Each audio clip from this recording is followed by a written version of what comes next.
Bom dia, meus irmãos, meus amigos aqui do nosso grupo Grãozinhos no Caminho, do nosso canal do YouTube. Sejam todos bem-vindos mais uma vez, mais uma quinta-feira, ao nosso pequeno estudo, a nossa leitura diária do Evangelho segundo o Espiritismo, do Livro dos Espíritos, nossos grãozinhos no caminho dessa quinta-feira. Hoje o Evangelho traz pra gente o capítulo 19 ainda, a fé transporta montanhas, a fé religiosa, condição da fé inabalável. Do ponto de vista religioso, a fé é a crença nos dogmas particulares que constituem as diferentes religiões. Todas as religiões têm os seus artigos de fé. Sob esse aspecto, a fé pode ser raciocinada ou cega. A fé cega, não examinando nada, aceita sem controle o falso como verdadeiro e se choca a cada passo contra a evidência e a razão. Levada ao excesso, produz o fanatismo. Quando a fé repousa sobre o erro, ela se destrói cedo ou tarde. A que tem por base a verdade é a única segura do futuro, porque não tem nada a temer do progresso das luzes, já que o que é verdadeiro na obscuridade o é igualmente em plena luz. Cada religião pretende estar na posse exclusiva da verdade. Preconizar a fé cega sobre um ponto de crença é confessar impotência em demonstrar que se tem razão. Diz-se vulgarmente que a fé não se prescreve. Daí, muitas pessoas dizerem que não é por sua culpa se não tem fé. Sem dúvida, a fé não se prescreve. E o que é ainda mais justo, a fé não se impõe. Não, ela não se recomenda, mas se adquire, e não há ninguém que esteja privada de possuí-la, mesmo entre os mais refratários. Falamos das verdades espirituais fundamentais, e não desta ou daquela crença particular. Não cabe à fé ir a eles, mas a eles irem ao encontro da fé, e se a procuram com sinceridade, a encontrarão. Tende, pois, por certo que aqueles que dizem não queríamos nada melhor do que crer, mas não podemos, o dizem dos lábios e não do coração, porque em dizendo isso tapam os ouvidos. As provas, entretanto, se multiplicam ao seu redor, porque, pois, se recusam em vê-las. Nuns é negligência, em outros, medo de serem forçados a mudar seus hábitos. Na maioria, é o orgulho que recusa reconhecer uma potência superior, porque lhe seria preciso se inclinarem diante dela. Em certas pessoas, a fé parece de alguma sorte inata. Uma centelha basta para desenvolvê-la. Essa facilidade em assimilar as verdades espíritas é um sinal evidente de progresso anterior. Em outros, ao contrário, elas não penetram senão com dificuldade, sinal não menos evidente de uma natureza atrasada.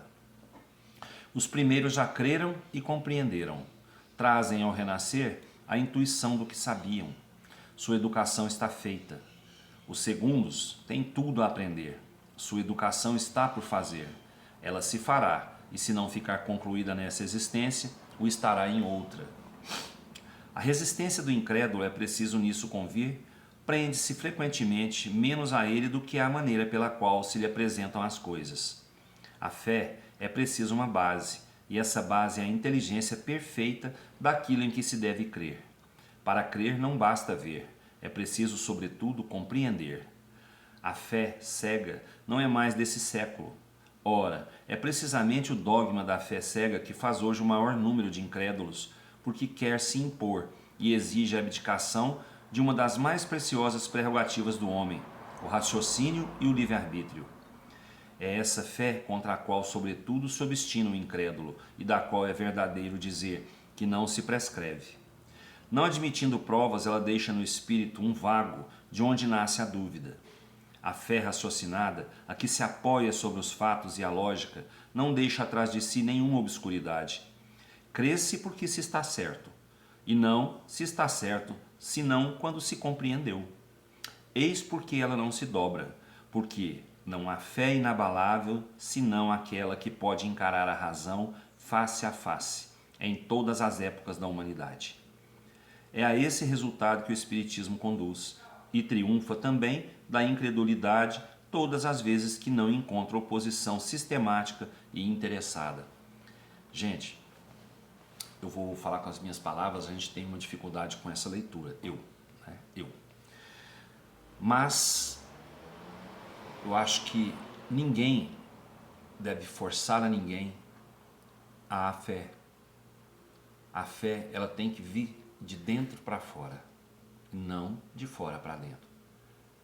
De fora para dentro vem as provas que a gente precisa, né? Vem o que? A verdade, vem o conhecimento, certo? Agora, de dentro para fora vem a crença naquela verdade, a vontade de aprender mais, de conhecer mais, né? E a confiança naquilo que se está ouvindo, que se está aprendendo, né?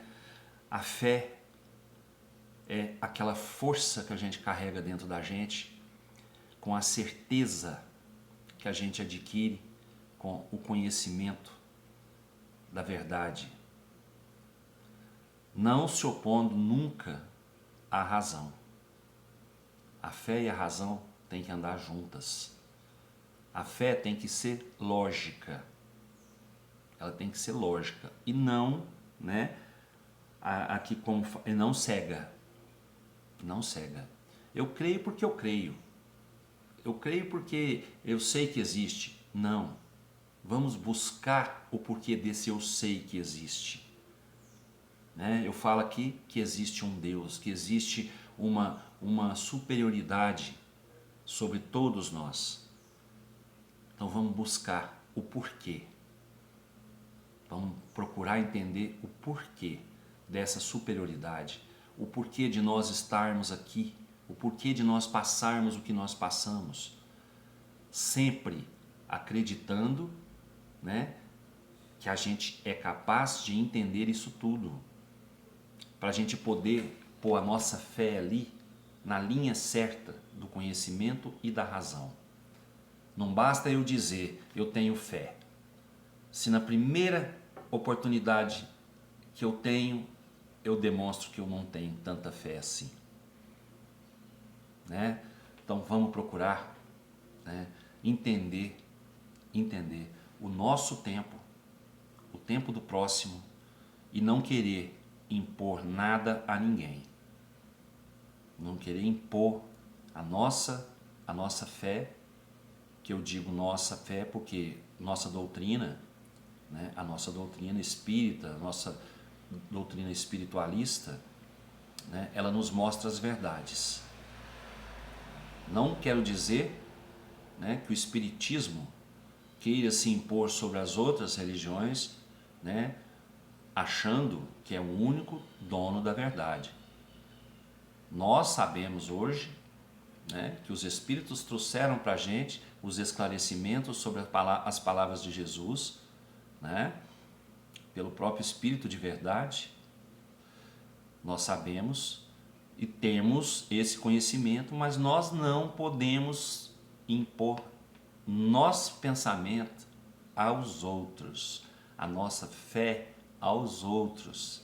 Cada um tem o livre-arbítrio e nós temos que respeitar esse livre-arbítrio de cada um, né?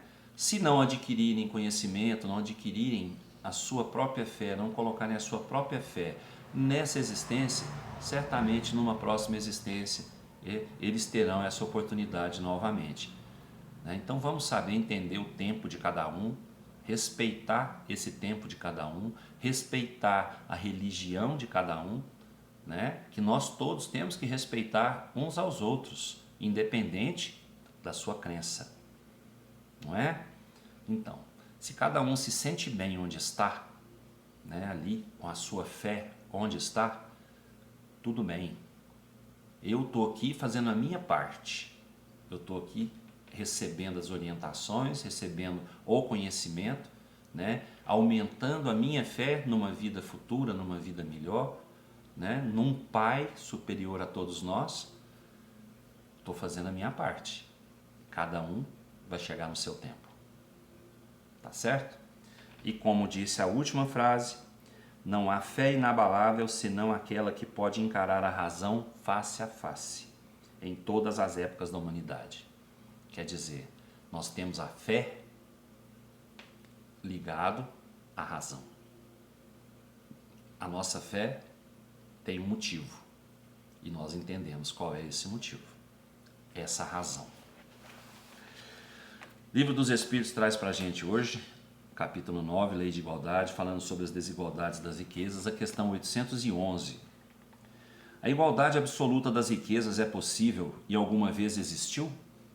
Não, ela não é possível. A diversidade das faculdades e dos caracteres se opõe a isso. Há, todavia, homens que creem estar aí o remédio aos males da sociedade. Que pensais a respeito? Eles são sistemáticos ou ambicionam por inveja. Não compreendem que a igualdade que eles sonham seria logo desfeita pela força das coisas. Combatei o egoísmo, que é a vossa praga social, e não procureis quimeras.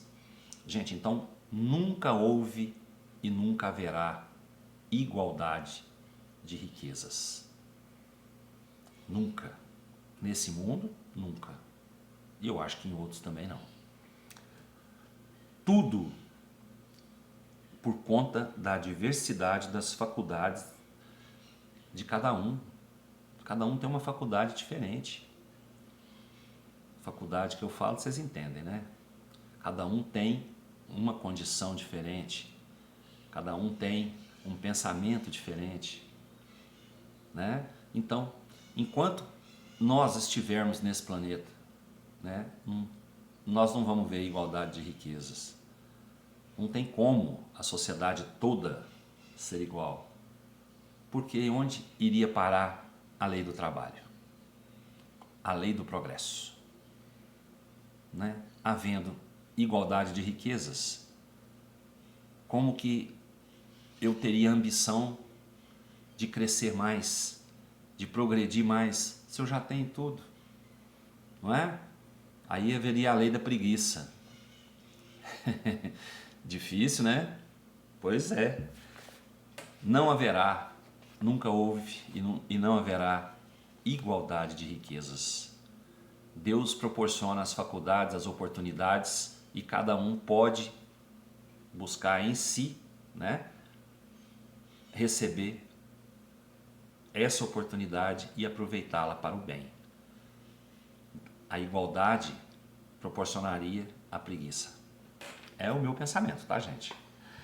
Desejo a todos uma ótima quinta-feira, com muita paz, muita luz, muito amor no coração, muita saúde para nós todos, né? Tá tão difícil hoje, né, gente? Mas nós vamos lá, vamos continuar. Que Deus nos abençoe, uma ótima quinta, até amanhã, se Deus quiser, e eu tenho certeza que Ele quer. Beijo no coração. Pedir um favor para vocês, quem não se inscreveu, se inscreva no canal. Dê o seu likezinho aí, para mim é importante. Vamos fazer esse canal crescer para o YouTube dar mais oportunidade de gente, né, conhecer as palavras do Evangelho, do Livro dos Espíritos, né? E vamos lá, vamos compartilhar, tá bom? Agradeço a todos vocês por estarem comigo aqui durante esse tempo todo. Fiquem com Deus.